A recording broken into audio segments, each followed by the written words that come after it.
Oh wait, it finished counting down before I was done. Okay. Yeah. Anyway, that's not why we're here. Welcome back to Coffee with Yvonne, a show for creatives and entrepreneurs. And I know it's been a while, y'all. I know. I was outside.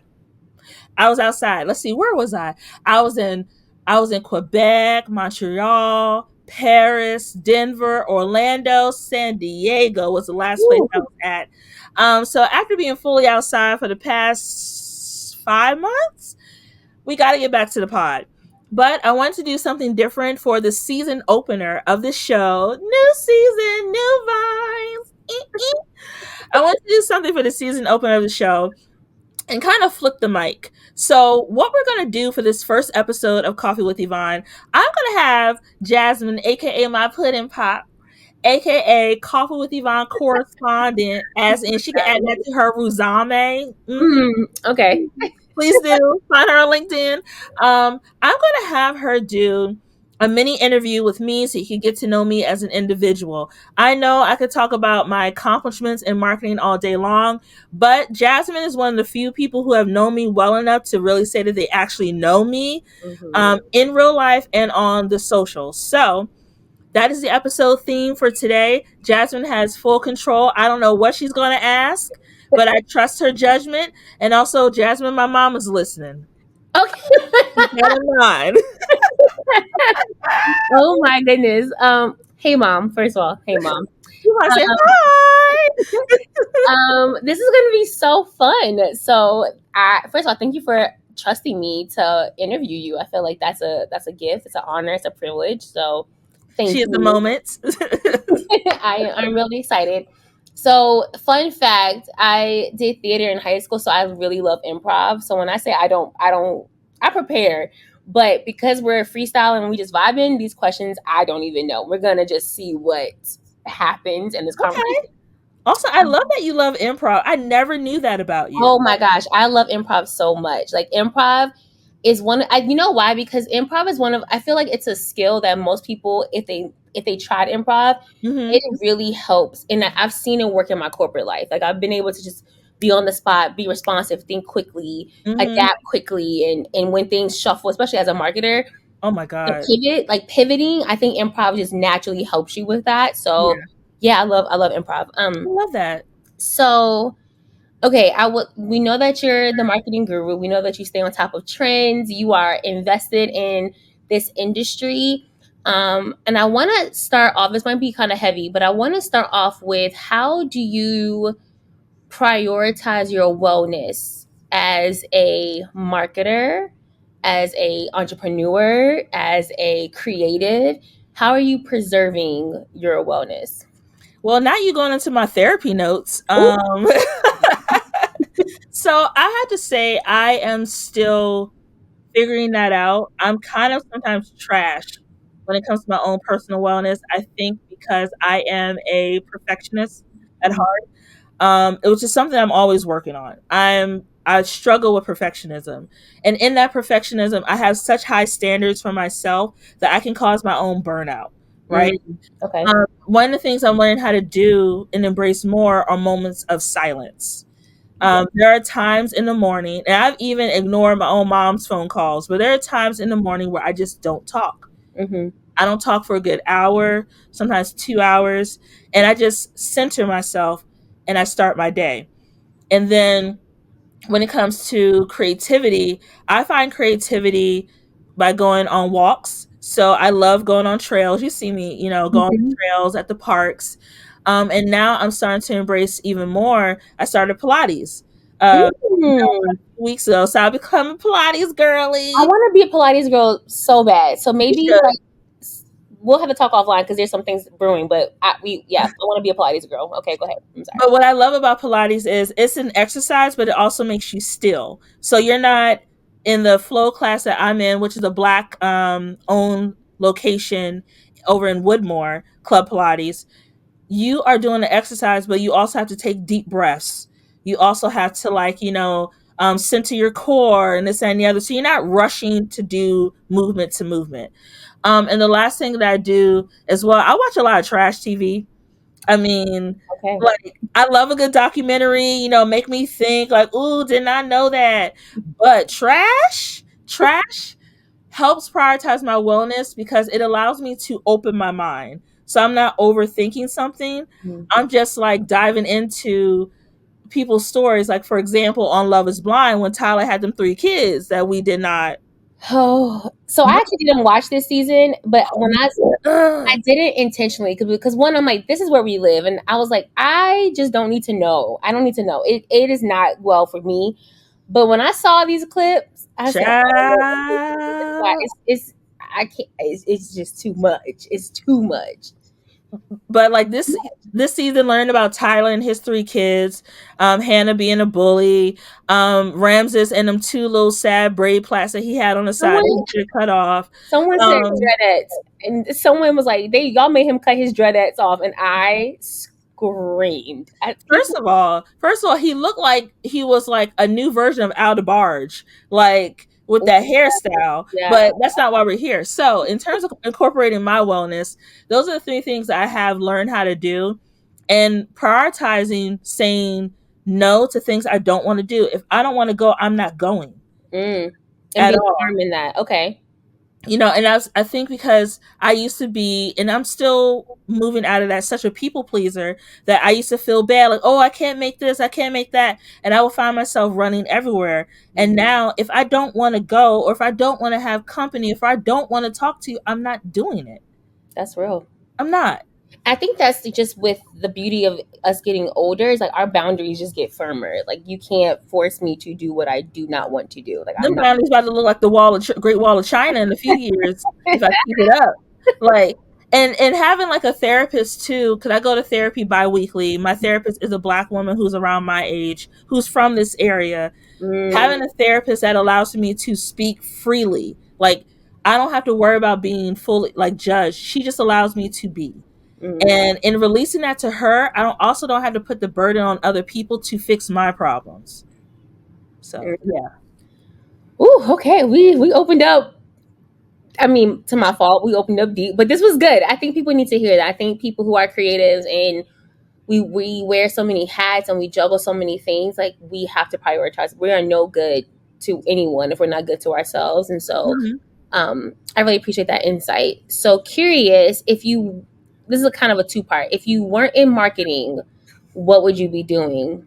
And because you're in marketing, why do you love it? Okay, I've thought about this career. All right, bear with me. Bear with me. This is a Take us on journey. the journey. Take us on the journey. Okay. Okay. So remember when Legally Blonde came out? Absolutely. I wanted to be a lawyer. Hello. Okay, work with me here. Legally Blonde actually inspired me to want to go to law school.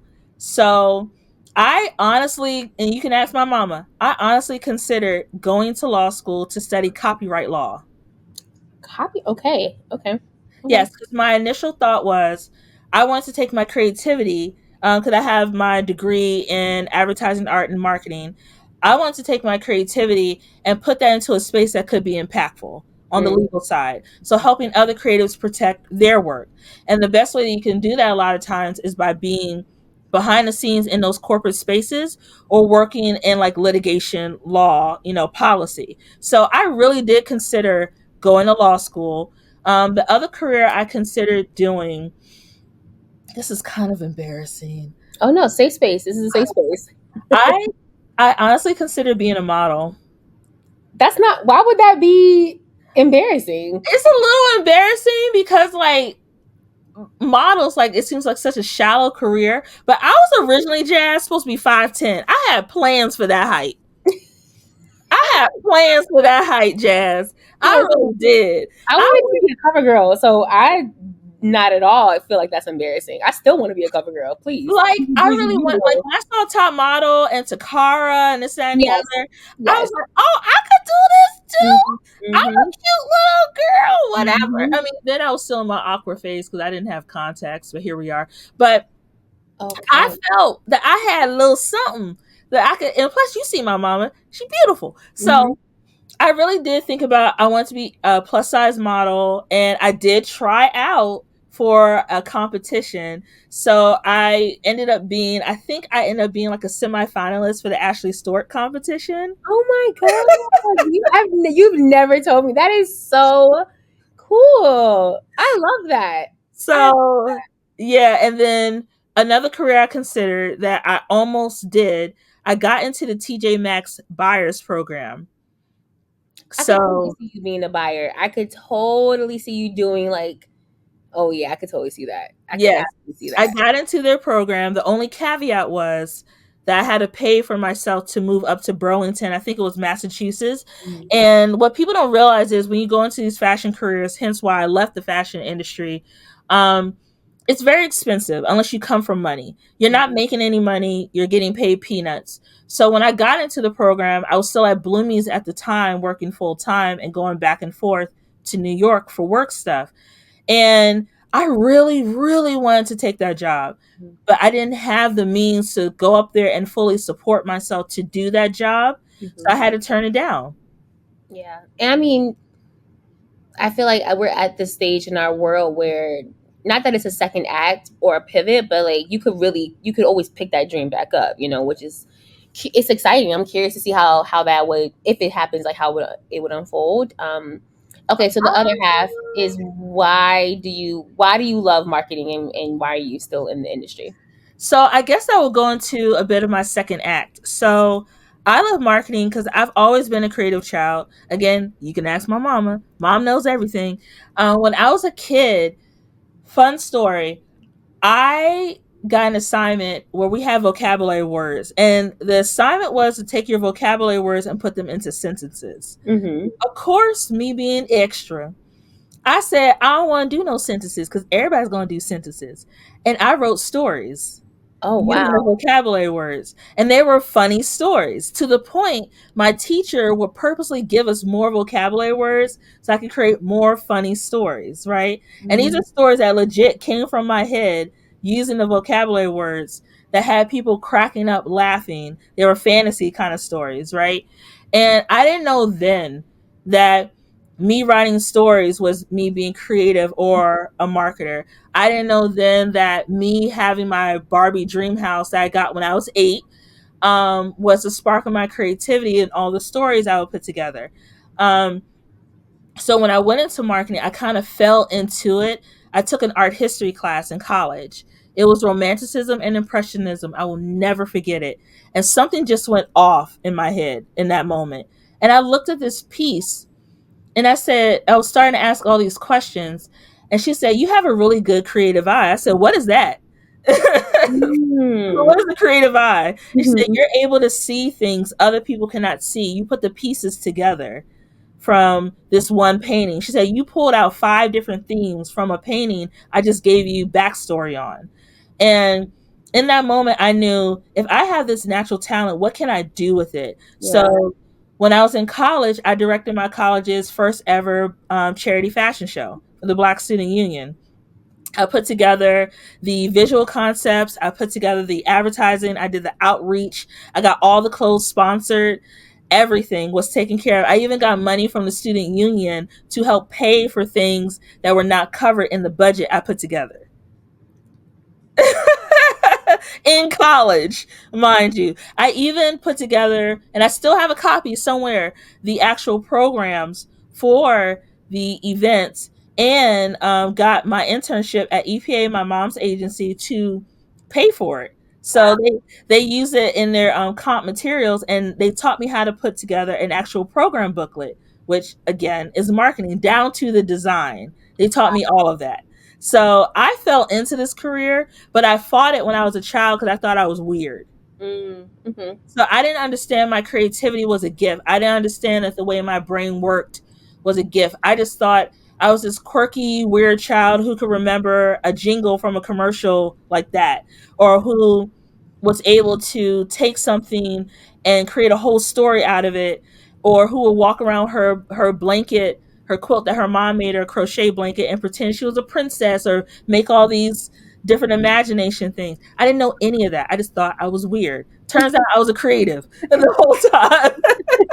Most of the creatives we are weird. Like We are. We're weird. we're Yeah. unique. You were definitely unique. Unique. Sorry, I just had. I'm sorry. I I'm still trained. knew I'm still trained. I should have known, like when I said the word, like I should have known that that would have been your proper response is to yell that out. I don't know why I thought that you would not do that. No, I'm still. It's still in me. But here we are. Here we are. That's actually really cool. I did not know that. So I'm wondering, to the people who listen, maybe they are marketers, maybe they are creatives, but more importantly, I think like all of us in some capacity are storytellers. And so what would you say to the person that has a story, maybe is intrigued by stories, but just doesn't know how to translate their weirdness to the marketplace? Like what would that look like even for you? Like you work in this, you work with clients in this, and you, I mean, I think part of it is giftedness, like you just have a natural gift to do it. But to Mhm. the people who are like, well, you know, content creators are always saying, you tell a story, use your story, and we love that. But then people, I'm sure, are sitting here like, well, how? What do I do, and what does that look like practically? So, could you speak to that, and I guess give advice if you have any on what that could look like practically for someone. I will do my best. I think the first thing that has to take a step back from that. I sound so corporate. Who am I and what happened? I'm so corporate. Anyway, to take a step back, down to the I head. hear, I hear the corporate. I hear it. Sorry, I just the second time I was like, yeah, this is like we're in a team, like we're on a Zoom. It's giving we're on a call. It's giving. Share your screen. Do you have meeting notes and Yeah, agenda? is Yes, the yes. agenda doc up? Yeah, Oh Lord have mercy. This will be on Asana afterwards. right, right. Anyway, Oh goodness, yeah, um, it definitely get corporate. I mean, I've been doing this for over 12 years, so it's kind of ingrained in Yeah, me yeah. at this point. To take a step back, I think people have to realize when you're creating content, and I'm just going to look at it from a content perspective because that's one of the examples you brought up. Think about how you want your content to make people feel, right? So when you create your content, do you want people to feel joy? Do you want them to feel a sense of belonging? Do you want them to feel like they could be at that place or want to be at that place? Because I think sometimes a piece de resistance that's missing when people, yes, I did that. I know. The piece de resistance that's missing when people create content is they're just slapping something together, Mm, and then they're taking the most trending track and they're dropping it on the socials. And when I see that, I look at their content and then the song that they chose and it's not matching. And I'm like, I don't feel anything. I just feel like you're just doing something because you want it to trend or get views or something. A creative is not doing it for solely the recognition. They're doing it because they have a passion for it. So if you want your content or to be able to tell that story, also study your content, study yourself, right? mm. So I'm always studying I'm sorry. myself. Say that one more time for the people because that was good to me. So just one more time. Just one more time. Always study your content and study yourself. Wow. Okay. Because one thing that I do that I don't think people realize I do, I will create a piece of content, whether it's my pod, TikTok or whatever, and I will listen to it multiple times. I'll listen to it on my phone. I'll listen to it on my TV through like AirPlay or whatever. I'll listen to it in the car. Same thing with content. I'll put it together, watch it in preview mode on a smaller screen, then do the bigger screen, and then I'll take a step back from it, come back the next day, watch it again, Mm. and I'll have my own personal notes. And even when it goes live, I'll log out and log in from my computer to watch it that way and have my own personal notes for myself. Like, okay, you could have cut this here. You could have made this a little smoother.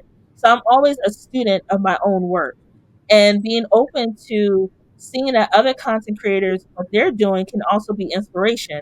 I know we're all fighting for the algorithm. I know we all fighting for our lives, but there's a reason why people like you, Jazz, the content you create is authentic.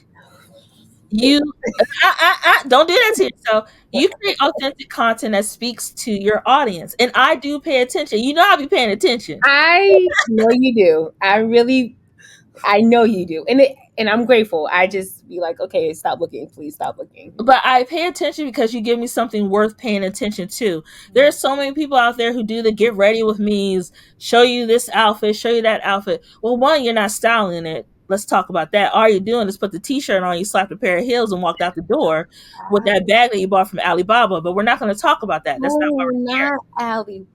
Yes, I went there. Okay. But when it comes to going back to your original question, Mm-hmm. content and marketers, people aren't students enough anymore. Mm-hmm. People, in my opinion, get their degrees or they get like a viral video and all of a sudden think that they're an expert. Even with my years of experience, I'm still learning. Yeah. I'm still reading. I'm still studying on purpose because I want to be the best at what I do. How can I be the best if I just settle in my own knowledge?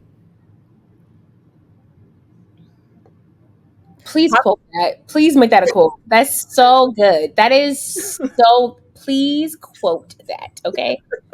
You got to remind me because you know I'm going to forget. I know. But that needs to be a clip and a quote. Is what it needs to be. A clipping and a quote.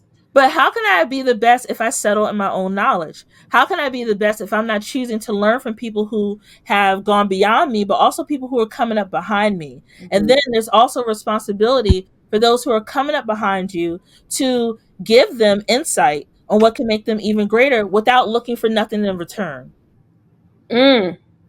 Giving back to your community because you want to, not because you're looking for a clap or a pat on the back. Do it because you care, because that builds a sense of community and also makes you more valuable as an individual, that you're sowing seeds into someone else's life. Yeah. So be a student. Be a student who is also studious of yourself and studies other people, and then be a student in making sure that the next class coming behind you is going to be even more successful by being their blueprint. So to add to that, where do you draw the line between studying yourself and then just critiquing yourself? Because I do feel like there's a small lane and it's very narrow where it's like done is better than perfect. Mm-hmm. But at the same time, like there should be some level of improvement as you continue to push out content or as you continue to work on different, marketing campaigns. So where do you personally draw the line between, okay, I've critiqued enough or I've studied enough versus now I'm just critiquing and I'm like looking and nitpicking off of the content that and the work that you do? So I know I reference this movie a lot, but I always think about The Devil Wears Prada. Because it's one of the best movies that to ever exist. But that's because you and I both just love, rightfully so, love that movie. That's a I love that movie so much. It's so good. Girl, I might watch it tonight just because we talked about it. I just might. But I look at it from a Miranda Priestley perspective. Miranda had the book. And for those who are not familiar with the movie, in the movie, there's this part called the book where the current issue of Runway is taken with Miranda each night, and Miranda comes back with her notes. Miranda, in turn, is not criticizing her work. She knows the work she put out is the best work she could put out. But now, as an editor in chief, she's now looking at the content that was created or this magazine that was created, taking a step back and looking at it from a consumer perspective. Like, what could be better here, right? So it's a two-side thing. When you're creating your content, think like an editor. When you're looking at your content, think like a consumer. What will the consumer want to walk away with? How should they feel? I'm gonna just write it. Just keep sharing. I'm taking notes. But what should they feel? So again, when I look at my own content, I remove me from the equation. I think, okay, when you come on camera, do you feel like the authentic Yvonne, or are you putting on a front? Can I feel that through the camera? I notice that you're, trying to move your jacket a little bit more, hike your pants up a bit. Just let your body be your body. Yeah. Or, oh, girl, you should have brushed your hair a little bit more before you got on that camera now. I know you was in a rush, but you could at least tuck them edges behind it and look a little rough. Still got to think about presentation. Mm-hmm. But it's little things that I notice as a consumer, because if I was watching someone else's video, I would have the same notes. At the same time, I'm listening as a consumer with, what am I walking away with from this content? Am I walking away entertained? Am I walking away informed? Or am I walking away thinking, ooh, I should try that? I'm sorry, I'm taking notes. I'm legitimately taking notes. That was Like I'm legitimately writing this down. That is so good. I didn't mean for that to bless me the way that just blessed me. So I'm a little taken aback. I just wasn't prepared for my own wow, that I mean, and it's so true. I think the create like an editor and watch like a consumer, I think that's gonna help a lot of people. I think there's just so much in that, and I think it alleviates that pressure to just be, because the thing is, like, you're not comparing yourself to any, like, as I heard you talk, you're not comparing yourself to anyone else, you're comparing yourself to your last piece of content, your last piece of work, you're comparing yourself to you. So it negates the, oh, I'm being like her, I don't want to end up like him, I don't want to be like this other person. It's like, no, I'm focused and I'm consuming and watching and creating against me. And I just think that that is very helpful. I think it alleviates a lot of pressure. I'm sure I've felt before, the whole imposter syndrome narrative that people have. Like, you're in your own lane, but you can again create like an editor and watch like a consumer. Like, that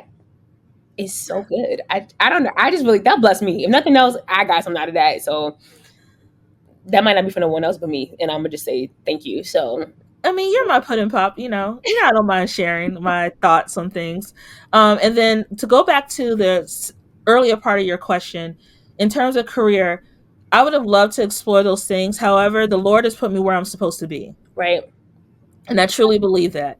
I truly believe I'm supposed to be behind the scenes creating that impact. Mm-hmm. I truly believe that in the next phase of my life, I don't even have it fully planned out. I'm just trusting the direction I'm supposed to go in. Mm-hmm. But one of the things I would love to do in the latter part of my life is teach at the collegiate level. I can see that. I mean, you'd be a great professor. I mean, Professor Pink Dollhouse would just be so Oh, cute. Professor Pearson. Okay, so sorry about that. I forgot who I was talking to. So curious.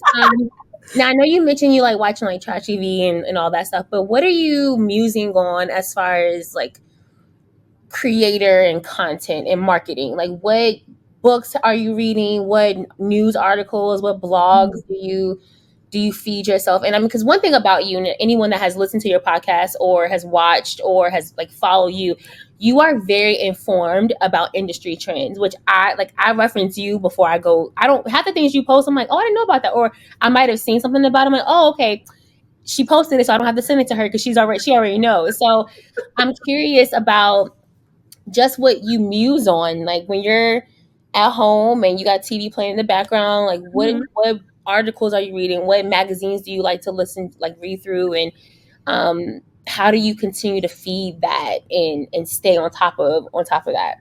Yeah, I kind of again follow the Miranda formula, or really, it's something I saw on Shark Tank. So Mark Cuban is Mhm. one of my favorite Shark Tank folks, and one of the things I've learned watching Shark Tank since season one is he always talked about learning from different industries, learning from different forms of media. So when I consume media, I'm reading Essence. Mhm. Essence, I've subscribed to. I read the New York Times. I'm subscribed to their newsletter. I read the Business of Fashion podcast, and I listen to it. I also I watch the news every morning. It sounds so boring, but I legit start with Jumi Olabanje every morning on Channel 4. Me and Jumi, we locked in, and I listen to the news to find out what's going on. And I get some of my marketing news from there too, under the Business Insider. I'm also doing things like making sure I'm tapped into cultural media sites, because I think there's an undervalue of what cultural media sites bring to the table. So I read Afrotech, I read The Root. I even tap into the Shade Room. Now I take that with a grain of salt. Okay, let me sip my tea. I take the Shade Room with a grain of salt. However, you got to meet the people where they are when it comes to information. Mhm. And whether it's true or not, I do further research from reputable media sites to see if this information is correct. I do listen to a lot of podcasts. So I listen to The Read faithfully each week. Mhm. That's my entertainment. Same thing with Gin and Juice. It's the podcast that Kev on Stage's wife, Mrs. Kev on Stage, and her sister, they do. Um, and then I'm also listening to some marketing focused podcasts and things like that. But I consume a mix of media, And when it comes to actually like reading books, I currently have 3 books that are on my library to read. Influencer Marketing, Leaders Eat Last, and How to Create Inclusive Marketing Strategies. Those are 3 books I just picked up Okay. that I want to read because, again, I'm a constant student. So when I take that knowledge mixed with the entertainment and then the industry insider knowledge, it creates a balance. Because I think sometimes marketers are so focused on, here are 5 ways to make your video go viral. Yeah. Here are 5 things you're doing wrong. Blah, blah, blah. And it doesn't translate well. You know I'm telling the truth, though. You know I'm telling the truth. This sports announcer voice was nuts. But you know I'm telling the truth. And when I started noticing that more on my feed, I said, yo, y'all making marketing intimidating. It's not very cutesy. It's not very demure, nor is it mindful. Hello, somebody. Like, what are we doing? No. And especially for Black creatives who may want to enter this space of marketing, you can't make it seem so unattainable. You're making a career something they would never want to walk into. Because guess what? We need their perspective. Because the way they get these ads wrong, I'm gonna let that go. Let it go. But the content I consume inspires the content I create, right? So when I'm doing things like the marketing magics, I was studying the Barbie campaign for weeks. You know, yeah. when I did the Renaissance tour one, which was like multiple videos, studied for weeks. Same thing with what other one did I do? Mean Girls. And I'm working on one right now for a movie that's about to come out very soon. I'm super excited about. So those are things that I keep in mind because when I'm consuming all this content, I'm thinking, how do I break this down in a way that does not intimidate my audience, even if they're not marketers? And I look at my story insights, and majority of the people who are looking at it on the Pink Dollhouse marketing side are non-marketers. But they come to see my content on stories because I break it down so simply that in a bite-sized way that they understand it and that they don't feel like I don't want to consume this because I'm confused. They're like, oh, so that means basically she got a new bag. Yes. That means she made more money. Yes. That means she's, diversifying her portfolio or whatever. It's simple, but I need to make it simple as a teacher. Yeah, that makes sense. That makes complete sense. Goodness, my goodness. Okay, I just Preacher. no, but really, preacher like that. That's so good. Okay, so I know you mentioned you don't have your full 5-year, 10-year, 20-year plan. But I am curious, where do you think and what do you hope the industry goes to? I think a lot of like, because I've seen some articles, I've seen some conversations online as far as like, is influencing dead or is marketing blah blah blah dead? And at the same time, this is about to be a $1 trillion industry. Like it's set to continue to go. So I'm curious, just for anyone that is a marketer or someone that's just curious about our world and our industry, what are you seeing? Like, what would you say the state of play is right now for marketing creatives? And then what trends or what are your predictions? And I'm also just curious because I'm sure we're gonna have a conversation about this, and so I'm like, let me just ask her publicly. So whatever she says here, I can't. She has to say here. She has to watch her tongue. So let me ask you publicly first before I talk to you privately about it. No, you're fine. Okay, so let's take a step back. To my fellow creatives and marketers, we can't limit ourselves to one area of specialty anymore. We can't. If you want to survive in this industry and not become a marketing dinosaur or creative dinosaur, do not limit yourself to one area. So creatives, don't just allow for your business acumen to live on TikTok. Spread that shit out. It's my podcast. I'll cuss. Spread that shit out. Spread it out. If you find that your content is doing well on this side, start a newsletter. Build your community outside of these social norms. Please start a newsletter. Because the way this government set up, and I'm not going to get too much into it, that content could be gone tomorrow. Can we talk about the legal side of it real quick? Okay, the moment you put that content online, guess what happens, y'all? You don't own it no more. We're doing it on a social platform. Why do you think I got a podcast? Hello? Why do you think I have a podcast? So I can own my content. so I can own my voice. But when you put everything on one platform, they could change the rules tomorrow and you're gone. And just to interject, don't be afraid to not follow the platforms that seem like they're the most popping. Because here's Thank my you. thing, like I I know as the creator side of me, I know my main platforms. And for a while I found myself trying to be everywhere and everything to everyone, and I burned myself out. And then I'm like, I'm not reaching my goals because I'm not locked in, like you mentioned earlier. So I think to that point, like diversifying where you show up, but certainly if it doesn't make sense to be on TikTok for you, don't Hmm. be on TikTok. Like the newsletters, the things you own, your own website, Like, there's your other digital platforms outside of social media. yeah, And another thing too, for creatives, you don't have to solely live on a visual platform to be successful, right? You can have impact. I know everyone wants to talk about how blogging is dead. Blogging is actually making a comeback because people can't yeah. write. I'm sorry. And people need to read again. I'm absolutely They need to read again. You could be a reputable source in that space. People don't understand that there are things like speaking engagements. There's thought leadership that we're not tapping enough into in those spaces. When you limit yourself to one area of focus, you're also limiting the opportunities that you can have outside that key area. Because think about it, you're doing great on TikTok. Why can't you do a speaking engagement? You're already speaking to an audience. You just can't see them. Yeah. You know? And then when it comes to the girlies who are looking at the corporate space of it, one thing I want us to think about with AI rising up, one, we're going to have a job because AI is going to need to have a human behind it for the ethical part. There is, in my opinion, going to be a merge between legal and marketing. So if you're in school right now, consider getting a minor in like legal studies or taking ethics classes, because the way AI is set up, it's going to start getting a lot of these brands in trouble who are looking for shortcuts and not having a person who is checking these things in the back before that content goes live. Because AI being created by people who don't look like us a lot of times, they're building in digital stereotypes. So you could type in, I need African American woman, who looks like this, and they could come up with the nastiest looking stereotype you've ever seen, and that person who does not have a cultural lens will think it's okay. It's gonna be new jobs created that are ethically going to check AI on the marketing side to protect a brand, in my opinion. There's also going to be things like, as content continues to grow, people are now going to want to start protecting their content. There are going to be more people who need to understand the legal implications behind stealing someone else's work.